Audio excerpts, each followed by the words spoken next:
Good evening, this is Vanlal Shrai Koshing and you are watching Zonet Inside Mizoram. A major political confrontation is unfolding in Mizoram. At the center of this controversy is the acquisition of land for the Indian Air Force near Lunglei Airport and Sipir village. What was meant to strengthen national security has now triggered allegations of corruption involving rupees 188 crore of public money. The controversy revolves around land acquired for the Indian Air Force. Opposition parties allege that government funds meant for landowners were misused. They claim that the actual landowners did not receive compensation, while a large portion of the money allegedly went to a few private individuals. The amount under question is around rupees 188 crore, making this one of the biggest financial controversies Mizoram has seen in recent years. The Mizo National Front (MNF) was the first to formally approach the authorities. The party submitted a request to the Chief Vigilance Officer of Mizoram, who also serves as the Chief Secretary. According to the MNF, the Vigilance Officer has the authority to recommend a CBI investigation. The party's legal board vice chairman, Pulalpian Philatongtu, alleged serious wrongdoings. He said the land acquisition process raised a number of red flags. A preliminary land notification was issued in May of 2025 under the Land Acquisition Act of 2013. However, the MNF claims the mandatory social impact assessment was waived without valid legal grounds. Then comes the issue of timing. More than rupees 198 crore was deposited into the Aizol DC's account in June 2025, even before the final land notification was issued. The MNF says this sequence is highly irregular. There is also the issue of beneficiaries. Officially, the land was acquired from 16 owners, 8 from Lunglei and 8 from Sipir, but the MNF claims these landowners did not receive the compensation. Instead, the party alleges that most of the money went to only 2 individuals. The MNF argues that senior state officials may be involved and says only an independent CBI probe can ensure justice. The party has also criticized the present government for withdrawing general consent to the CBI in June of 2024, which now requires the agency to seek state permission before investigating state employees. Now to the Congress response. The MPCC filed a former FIR with the CBI regarding the same land acquisition. The complaint was submitted to the CBI Deputy Inspector General in Imphal through the Aizol unit. Congress leaders say the matter cannot be handled internally by the state. MPCC Treasurer Dr. Lalmal Soma Ngaka raised pointed questions. Why has the government not restored general consent to the CBI despite earlier assurances? Why is the Home Department not using its own anti-corruption branch to investigate the case? Has the government lost confidence in the state police? He asked. The Congress also questioned why the land acquisition for the IAF was rushed if the process was so flawed that it now requires a federal investigation. Now to the ruling party. The Zoram People's Movement ZPM says it is committed to uncovering the truth. After a Council of Ministers meeting held on February 4th of 2026, the party announced that the Media Committee Chairman would file an FIR with the CBI on February 6th, but later today, they have decided not to file an FIR with the CBI since 2 opposition parties have already moved ahead and filed complaints with the CBI. According to ZPM, filing another FIR at this stage would be unnecessary and could create procedural confusion, adding that the priority now is to allow the investigation process to move forward without duplication or delay. Let us now turn to governance. The Mizoram Council of Ministers has taken several important decisions in its last meeting.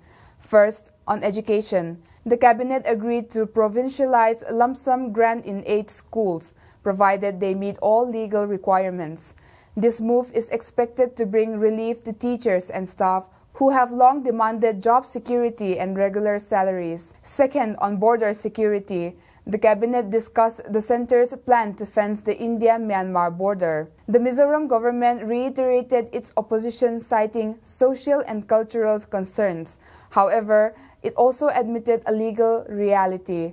Border fencing is a central subject, and the state has no constitutional power to stop it. Third, on lawmaking, the cabinet approved several amendment bills to be introduced in 2026. These include changes to laws regulating shops, private security agencies, and the accreditation of drug rehabilitation centers. The government said these changes aim to improve regulation and public safety. Next, a development on higher education and infrastructure. Mizoram's Lok Sabha MP Pu Richard Vanlantmangaya met Union Minister Kirti Vardhan Singh in Delhi. He urged the immediate release of forest clearance for the permanent campus of NIT Mizoram. The delay in clearance has slowed down construction and affected long-term planning.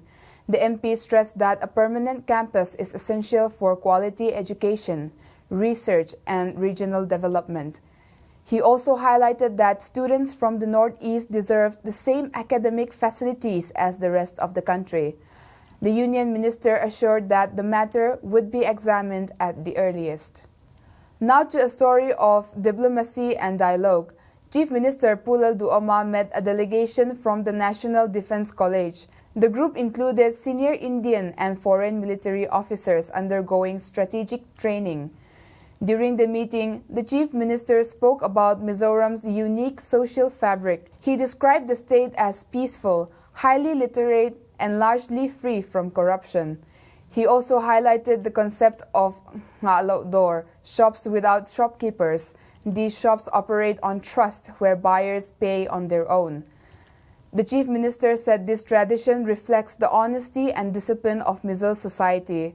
The interaction focused on governance, security, and people-driven development. Now to Lunglei, where a long-standing demand is gaining momentum. The Mizoram State University Demand Committee, Lunglei, held a meeting to press for the establishment of a state university in Lunglei. The committee includes student groups, youth organizations, and civil bodies. They reminded the government of the Chief Minister's earlier promise. That promise was to amend laws that currently favor Aizol and to ensure balanced regional development.